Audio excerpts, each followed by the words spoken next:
मुख्यमंत्री योगी आदित्यनाथ का एक नया बयान आया है। अयोध्या के लिए अगर सत्ता गंवानी भी पड़े तो कोई चिंता की बात नहीं। संदर्भ पुराना है लेकिन बयान नया है। अभी तकरीबन हफ्ते भर पहले उन्होंने एक और बयान दिल्ली में आज तक कॉन्क्लेव में दिया था कि वो बीजेपी में दिल्ली के कोई वारिस नहीं है। काम करते करते वो गोरखपुर जाना पसंद करेंगे, धर्म की सेवा करना पसंद करेंगे। दो बयान हैं। इन दो बयानों के क्या है मायने, क्योंकि बैक टू बैक ये दोनों बयान दिए गए हैं। आखिर इसके पीछे की सियासी वजह और कहानी क्या हो सकती है? क्यों मुख्यमंत्री योगी आदित्यनाथ सत्ता छोड़कर वापस मठ जाने की बात कर रहे हैं, हम ये समझेंगे। और दूसरी खबर में हम आपको यह भी बताएंगे कि अभिषेक प्रकाश जो कि वरिष्ठ आईएएस अधिकारी हैं, उन्हें निलंबित किया है शासन ने। निलंबन का लेटर सामने आया है और कौन कौन से कड़े शब्द उनके खिलाफ इस्तेमाल किए गए हैं और क्यों, और कौन है वो शख्स जो बिचौलिए की भूमिका में था, क्या है उसका इतिहास। ये खबरें आज का यूपी में। नमस्कार, मैं हूं कुमार अभिषेक, आप देख रहे हैं यूपी तक। हम हाजिर हैं अपना न्यूज शो आज का यूपी लेकर। तो बात करेंगे मुख्यमंत्री योगी आदित्यनाथ के आज अयोध्या में दिए गए एक बयान की। जी हां, ये ताजा तरीन बयान है और इस बयान में मुख्यमंत्री योगी आदित्यनाथ ने कहा है कि राम मंदिर के लिए अगर सत्ता गंवानी भी पड़े तो कोई समस्या नहीं। आखिर अब तो राम मंदिर बनकर तैयार है। आज मुख्यमंत्री खुद अयोध्या में भी हैं, लेकिन अचानक अयोध्या में उन्होंने सत्ता छोड़ने, सत्ता गंवाने, ऐसी बात उन्होंने क्यों की? पहले आप सुनिए मुख्यमंत्री ने आज अयोध्या में कहा क्या है। यद्यपि मेरी 3 पीढ़ियां श्री राम जन्मभूमि आंदोलन के लिए समर्पित थी, मुझे कोई समस्या नहीं थी, लेकिन शासकीय व्यवस्था जिस नौकरशाही से जकड़ी होती है, उस नौकरशाही में एक बड़ा वर्ग ऐसा था जो कहता था कि मुख्यमंत्री के रूप में अयोध्या जाने से विवाद खड़ा होगा। हमने कभी विवाद खड़ा होता तो होने दीजिए, लेकिन अयोध्या के बारे में कुछ सोचने की आवश्यकता है। फिर एक वर्ग ऐसा था जिसने कहा कि आप जाएंगे फिर राम मंदिर की बात होगी। तो मैंने कहा कौन हम सत्ता के लिए आए हैं, राम मंदिर के लिए सत्ता भी गंवानी पड़ेगी तो कोई समस्या नहीं होनी चाहिए। और हम लोग उस समय फिर इस कार्यक्रम के साथ जुड़े। मैंने से 19 अवस्थी से कहा, मैंने कहा ऊपर चुपचाप जाकर के देखो दीपोत्सव का कार्यक्रम कैसे हो सकता है। और वे यहाँ आए, उन्होंने यहाँ सर्वे किया, उन्होंने कहा दीपोत्सव का आयोजन होना चाहिए। मैंने कहा मैं जाऊंगा, दीपोत्सव करते करते बीच में फिर राम मंदिर की बात उठेगी तो इसको क्या करेंगे। उन्होंने कहा नहीं, कार्यक्रम हो, इसके बारे में हम सबसे बात करते हैं और सबका सकारात्मक भाव हो। तो आपने सुन लिया मुख्यमंत्री का यह बयान। मुख्यमंत्री ने बात सत्ता छोड़ने की। हालांकि यह संदर्भ पुराना है। जब वो मुख्यमंत्री बने थे और जब अयोध्या में कुछ नहीं था, रामलला टेंट में थे, जब कानूनी लड़ाइयां राम मंदिर के लिए चल रही थी, मंदिर निर्माण की चल रही थी, और जब उन्होंने तकरीबन 8 साल पहले दिवाली की पूर्व संध्या पर उस दीपोत्सव के कार्यक्रम की शुरुआत की थी, उस दौरान का उन्होंने संदर्भ लिया और ये बात उन्होंने कह दी कि राम मंदिर के लिए अगर सत्ता छोड़नी भी पड़े तो कोई समस्या नहीं। लेकिन यह मुख्यमंत्री का एक बयान है। अभी से कुछ दिन पहले, तकरीबन हफ्ते डेढ़ हफ्ते पहले, दिल्ली में इंडिया टुडे के कॉन्क्लेव में भी उन्होंने एक सवाल के जवाब में कुछ ऐसी बातें की थी जो यह दिखाता है कि मुख्यमंत्री सत्ता को लेकर अपनी आसक्ति को, या किसी तरह की उनकी कोई आसक्ति है सत्ता को लेकर, इसे नकारने में कोई वक्त नहीं लगाते। एक सवाल के जवाब में जब इंडिया टुडे कॉन्क्लेव में उनसे पूछा गया तो उन्होंने कहा कि मैं कोई दिल्ली का वारिस नहीं हूं। अगर मुझे काम करते करते अयोध्या ही जाना है तो वो मेरे लिए सबसे अच्छी बात होगी। क्या कहा था मुख्यमंत्री ने, उसे भी आप सुनिए। कि कई लोग आपको बीजेपी में राजनीति के वारिस के तौर पे देखते हैं। खूब तालियां भी बजी यहाँ पे उन लोगों में जो इंडिया टुडे कॉन्क्लेव में आए। अगर आपसे पूछा जाए कि क्या आप बीजेपी के राजनीति के वारिस के तौर पे अपने आप को देखते हैं? देखिए, मैं कोई वारिस नहीं हूँ, मैं एक योगी हूँ और योगी के रूप में ही काम करना चाहता हूं। भारत माता के एक सेवक के रूप में उत्तर प्रदेश की जनता की जिम्मेदारी मुझे दी गई है, उसी के रूप में अपना काम कर रहा हूं। और मुझे अच्छा लगेगा कि कार्य करते करते मुझे गोरखपुर की तरफ जाने का अवसर मिले तो मैं कम से कम अपने योगी धर्म और आगे बढ़ा सकूं।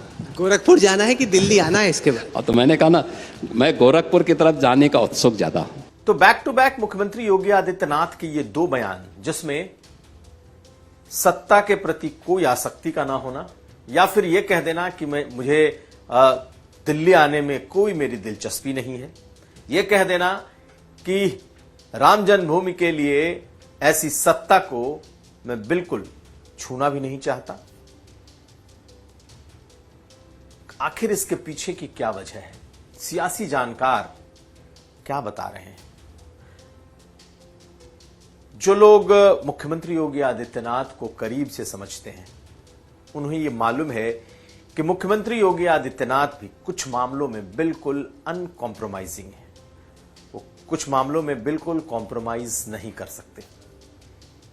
और ऐसा ही है कि उत्तर प्रदेश में मुख्यमंत्री रहते हुए शासन को लेकर वो किसी तरह के छेड़छाड़ को बर्दाश्त नहीं करते। यह जरूर है कि मुख्यमंत्री योगी आदित्यनाथ ये लगातार समझ रहे हैं कि आने वाले वक्त में बहुत सारे बदलाव बीजेपी में होने हैं, जिसमें प्रदेश अध्यक्ष का चुनाव है, राष्ट्रीय अध्यक्ष का चुनाव है, उत्तर प्रदेश में मंत्रिमंडल विस्तार की पूरी संभावना है। और ऐसे में इस बार मुख्यमंत्री योगी आदित्यनाथ ये जरूर चाहते हैं कि पहले की तरह नहीं, अब बदले हुए इस वक्त में और माहौल में उनकी भी सुनी जाए, उनकी भी उतनी चले जहां तक बतौर मुख्यमंत्री वो डिजर्व करते हैं। अगर आप पहले के हालात को देखें तो आपको ये लगेगा कि उन्हें मुख्यमंत्री तो बनाया गया, वो मुख्यमंत्री दूसरी बार चुन करके भी आए, लेकिन चाहे ब्यूरोक्रेसी हो, ब्यूरोक्रेसी के टॉप पद हो, या फिर मंत्रिमंडल विस्तार, उसमें मुख्यमंत्री की उतनी नहीं चली, या मंत्रिमंडल विस्तार में तो मंत्रिमंडल बनाने में तो बिल्कुल नहीं चली। लेकिन अब हालात बदलने हुए हैं। प्रधानमंत्री का यह तीसरा टर्म है और अब जबकि नए अध्यक्ष का चुनाव होना है, प्रदेश अध्यक्ष का, नया मंत्रिमंडल विस्तार हो सकता है, ऐसे में मुख्यमंत्री अपना से चाहते हैं। बीजेपी के नेता कहते हैं कि बिना मुख्यमंत्री के कंसल्टेशन की चीजें नहीं होती हैं, उनसे भी राय ली जाती है, लेकिन राय लेना एक बात है और उनकी बातों को मानना या सम्मान और तवज्जो देना दूसरी बात है। क्या इस बार मुख्यमंत्री योगी आदित्यनाथ ये कहीं ना कहीं संकेत दे रहे हैं, खास करके ऐसी बातों को कह के कि अगर कोई ये समझता है कि उनको दिल्ली आने की चाहत है और वो दिल्ली की कुर्सी के लिए वो सब कर रहे हैं, तो उन्होंने इससे साफ इनकार कर दिया और एक के बाद एक बैक टू बैक उन्होंने इससे मना किया कि भाई मैं सत्ता छोड़ देना पसंद करूंगा, वापस गोरखपुर लौट जाना पसंद करूंगा, लेकिन कॉम्प्रोमाइज नहीं। तो सियासी जानकारों की माने, बीजेपी पर नजर रखने वालों की माने, तो इस बार मुख्यमंत्री योगी आदित्यनाथ की सुनी जानी चाहिए, क्योंकि अब 2027 में चुनाव है। मंत्रिमंडल विस्तार में मुख्यमंत्री योगी आदित्यनाथ की अपनी पसंद होनी चाहिए। जो प्रदेश अध्यक्ष बने, बेशक दिल्ली के निर्देश पर बने, लेकिन उसमें मुख्यमंत्री का पूरा से हो। तो कहीं ऐसा तो नहीं कि ये तमाम जो बातें इस वक्त मुख्यमंत्री योगी आदित्यनाथ कर रहे हैं वो आला कमान को कोई इशारा है? हो भी सकता है। और ये निश्चित तौर पर जिस तरीके से उपचुनाव हुए और उपचुनाव में बीजेपी को जो बड़ी जीत इन उपचुनाव में मिली है, 10 विधानसभा के उपचुनाव में, इसमें मुख्यमंत्री योगी आदित्यनाथ का सिंगल हैंडेडली रोल माना जा रहा है। उन्होंने ही इस पूरे चुनाव को एक तरीके से ड्राइव किया, नीति निर्धारण किया, उन्होंने ही पूरे मंत्रियों का एक समूह बनाया और चुनाव में लगाया। अब जीतने के बाद जब 2027 के चुनाव में की तैयारी बीजेपी करेगी, ऐसे में मुख्यमंत्री योगी आदित्यनाथ के इस बयान को और खासकर इन दोनों बयानों को इससे जोड़कर देखा जा रहा है कि वो अपनी भूमिका बड़ी चाहते हैं, लेकिन किसी तरह का कोई लस्ट नहीं। कोई ये ना समझे कि वो दिल्ली आना चाहते हैं, कोई ये ना मान ले कि ये सब कुछ उनकी इस महत्वाकांक्षा के लिए हो रहा है। इसलिए 2 बार महज 10 दिनों के भीतर ही उन्होंने इसका ऐलान कर दिया कि दिल्ली में उनकी कोई रुचि नहीं, वो कोई वारिस नहीं, वो दिल्ली नहीं आना चाहते। अगर जाना ही है तो वो गोरखपुर लौट जाना चाहते हैं। खैर, ये मैसेज दिल्ली के लिए भी बहुत बड़ा है। अब देखना यह है कि अब जो बीजेपी यूपी को लेकर कुछ फैसले लेने वाली है, उस फैसले में मुख्यमंत्री योगी आदित्यनाथ की चलती कितनी है। अगली खबर। और अब बात करेंगे उत्तर प्रदेश के उस एक निलंबन की जिससे उत्तर प्रदेश की ब्यूरोक्रेसी हिल गई है। ब्यूरोक्रेसी ही नहीं हिली है, इस वक्त उत्तर प्रदेश में अगर किसी एक बात की सबसे ज्यादा चर्चा है तो वो है 2006 बैच के आईएएस अभिषेक प्रकाश का निलंबन। अभिषेक प्रकाश को आखिर निलंबित क्यों किया गया है? यह खबर पिछले एक दिन से खूब चर्चा में है कि मुख्यमंत्री योगी आदित्यनाथ कभी अभिषेक प्रकाश उनके बेहद करीबी ब्यूरोक्रेटिक सर्किल में तो ब्लू आइड बॉय तक कहे जा रहे थे, क्योंकि जब लखनऊ के डीएम रहे या फिर जब जब यहां पर यूपी इन्वेस्टमेंट समिट हुआ उसमें उनका रोल बहुत बड़ा था, और अभी भी इन्वेस्ट यूपी के सीईओ है। खैर, अब तो निलंबित कर दिए गए, लेकिन उनके निलंबन का जो लेटर है वो अपने आप में बहुत कुछ कहता है। आप निलंबन का ये लेटर जो कि नियुक्ति विभाग ने जारी किया है, आप इस लेटर पर नजर दौड़ाएं और ये लेटर क्या कहता है हम आपको बताते हैं। नियुक्ति विभाग के इस निलंबन लेटर में कुछ बड़े ही कड़े शब्द इस्तेमाल किए गए हैं अभिषेक प्रकाश को लेकर। जो शब्द हैं उसमें है मैलिशियस इंटेंट, दूसरा शब्द है वेस्टेड इंटरेस्ट और तीसरा शब्द है अनफेयर फाइनेंशियल गेन, और इसमें एक बृहद दंड की बात भी लिखी हुई है।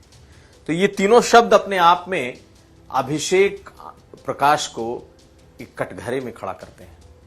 जी हां, वो सीईओ इन्वेस्ट यूपी के रहे, लेकिन अगर आप ध्यान से देखेंगे तो इस पूरे मामले में अलग से कोई जांच नहीं हुई। दरअसल यह सिर्फ उन पत्रावलियों की जांच है जिन पत्रावलियों की जांच में ही अभिषेक प्रकाश को दोषी पाया गया। यानी कि जो सोलर पावर कंपनी थी जिसने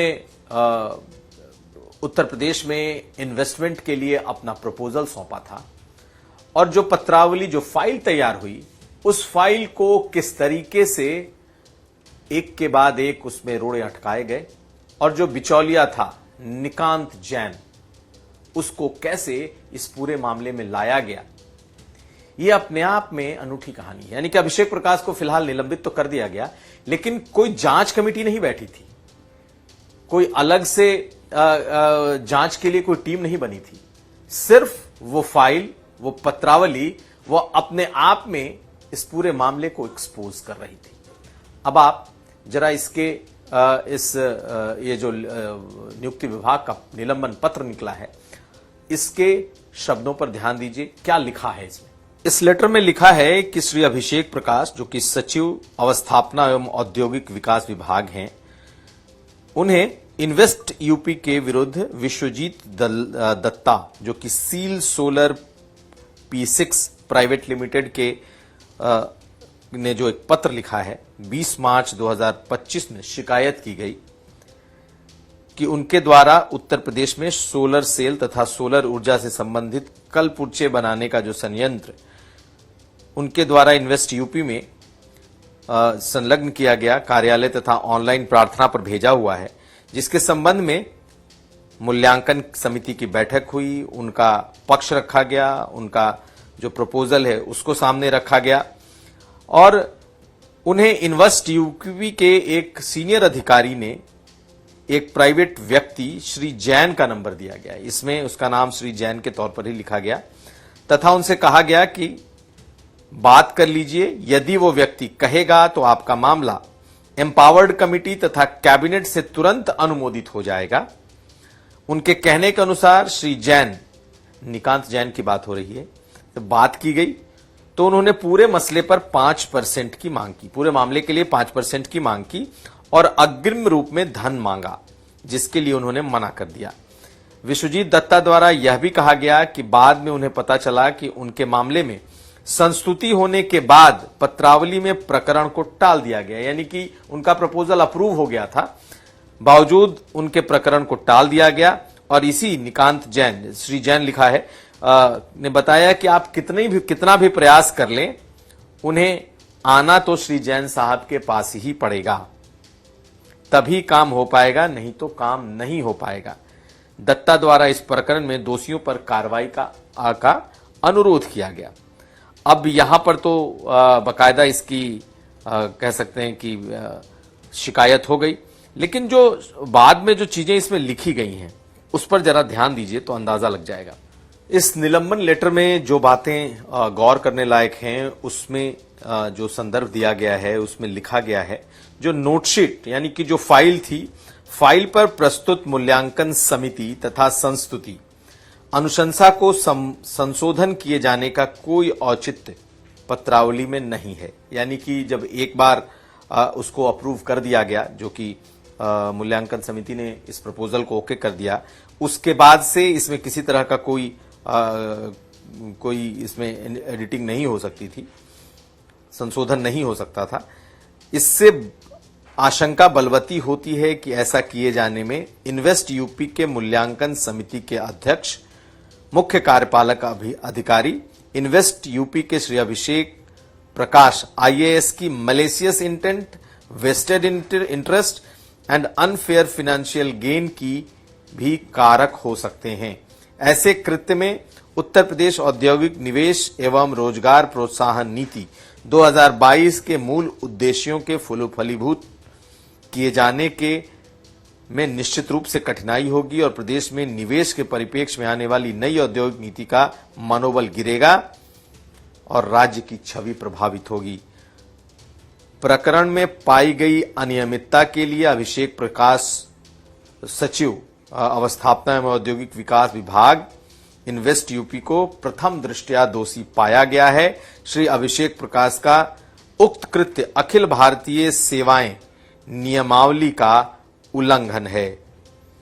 तो आगे इसमें लिखा जाता है कि तत्काल प्रभाव से इन्हें निलंबित करते हुए इनके विरुद्ध उक्त नियमावली के नियम 8 के अंतर्गत बृहद दंड दिए जाने के उद्देश्य से अनुशासनिक कार्रवाई संस्थित किए जाने का आदेश प्रदान करते हैं। उक्त अनुशासनिक कार्रवाई में आरोप पत्र निर्गत करने की कार्रवाई अलग से की जाएगी। तो आपने देखा कि कैसे एक पत्रावली मात्र के पूरे निरीक्षण से एक कंप्लेन होता है और उस पूरी फाइल की जब समीक्षा की जाती है और उस पूरे फाइल को देखा जाता है कि कैसे कैसे ये फाइल चली, कैसे कैसे रुकी और कहां कहां इसमें पैसे मांगने की बात सामने आई, घूस मांगने और बिचौलिए का नाम आया और उसके बाद सीधी कार्रवाई कर दी गई। लेकिन आखिर वो कौन है बिचौलिया, ये बड़ा सवाल है। यूं तो श्री जैन करके इस लेटर में मेंशन किया गया है, लेकिन उसका नाम है निकांत जैन और कहा यह जाता है कि वो पुराना एक फ्रॉड है जो बहुत वक्त से जमीन के धंधे में और खास करके सरकारी प्रोजेक्ट्स में जमीन धंधे में उसका नाम पहले से आता रहा है और वो इस मामले में मुख्य सूत्रधार रहा है। खैर, जैसे जैसे ये खबर और आएगी हम आपको बताएंगे, लेकिन इस एक खबर ने कम से कम पूरी ब्यूरोक्रेसी को हिलाकर रख दिया है। तो ये था आज का यूपी। हम कल फिर हाजिर होंगे। हमें दीजिए इजाजत। देखते रहिए यूपी तक।